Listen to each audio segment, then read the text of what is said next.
السلام عليكم ورحمة الله. بسم الله والصلاة والسلام على رسول الله عليه أفضل الصلاة والسلام. وش راكم البنات؟ إن شاء الله كامل تكونوا بخير.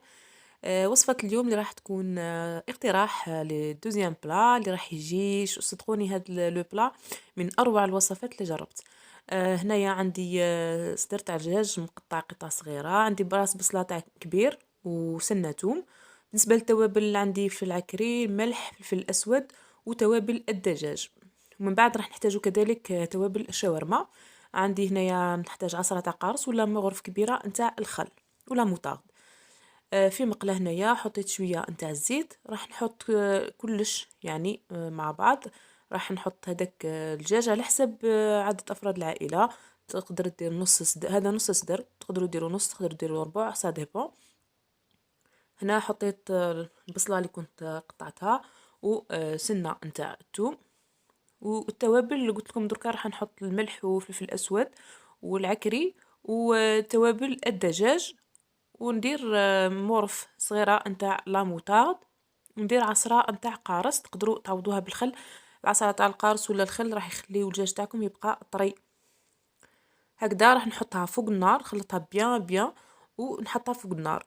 ما حطيتهاش يعني تقعد في التوابل تاعها. ولا اذا عندكم الوقت تقدروا تخليوها كيما هكا، تخلطوها وتخليوها مده من الوقت ومن بعد باش طيبوها.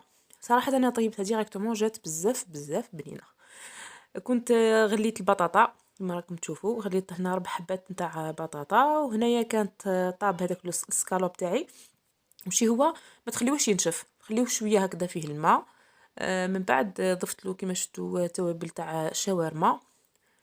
نخلطو ونخليه دو كوتي وروحو نبريباريو البطاطا نتاعنا. بالنسبه للبطاطا معستها هكاك بالفرشيطه ودرت معها المعدنوس. ونزيد ندير معها سنه تاع توم، يعني هي تاني رايحين نتبلوها.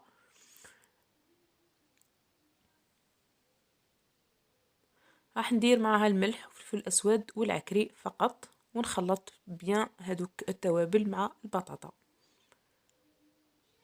هذيك رايحين ديروها يعني كدوزيام بلا. انا كي ندير دوزيام بلا هكا غيش، ما نديرش بوراك، ما ندير البيتزا، ما ندير حتى حاجه معاه. فهمتوني يعني ديجا هو كي غيش يعني بيان.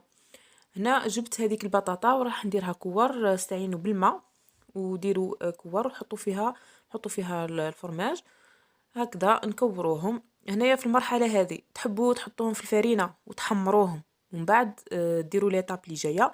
تحبوا ديروا كيما انا باش نيفيتي عليا الزيت والقليان ونقص شويه يعني الزيت في لي بلا. الوغ درت كيما هكذا ديريكتومون. تحبوا ديروا في لافارين وتحمروه، تحمروا شغل هذيك البطاطا شويه، لافارين البيض ولافارين. وتحبوا ديروا لا شابلور، يعني كل واحد كيف يحب، اللي يحبها هكا كروستيون البطاطا كروستيونت شويه تقدروا ديروا هذه المرحله. انا ما درت والو، درت كيما هكذا كورتهم. حطيتهم دو كوتي ورحت جبت ليمون اللي راح ندير فيهم. انا درت في هذو يعني فرديين. بعد ما نعمرهم راح نحط الكور هذوك تاع البطاطا. كنت وجدت اون صوص بيشاميل، تقدروا تبريباري صوص بيشاميل ولا صوص فرomاج. و يعني تصبوهم فوق هذوك الكور تاع البطاطا وندخلوهم للفرن. جوست يتحمروا من الفوق. انا شعلت غير من الفوق باش يتحمروا لي بيان وتغلي هذيك لا بيشاميل شويه. خليتهم طولوا شويه من الفوق. تحبوا تضيفوا الفرomاج من الفوق كيما تحبوا. من بعد كي نخرجهم ان شاء الله رايحين تشوفوهم كيفاه جاو. يعني روعه، يعني طبق اللي راح ديروا ماهيش راح تندم عليه.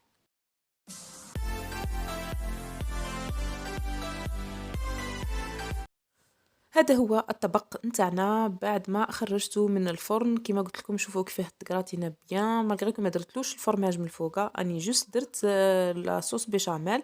كما راكم تشوفوا يجي من تحت يعني قلت لكم ليسكالوب هذاك خليه فيه الماء شويه. شوفوا ما يجيش ناشف ويجي بزاف بزاف بنين. انا الاولاد يعني عجبهم بزاف بزاف. ان شاء الله تجربوه واكيد راح يعجبكم. يعني كطبق ثاني في رمضان هايل بزاف بزاف. نتمنى لكم يوم سعيد وصحة بعد افطاركم، ونتلاقاو ان شاء الله في الفيديوهات القادمة. الى اللقاء.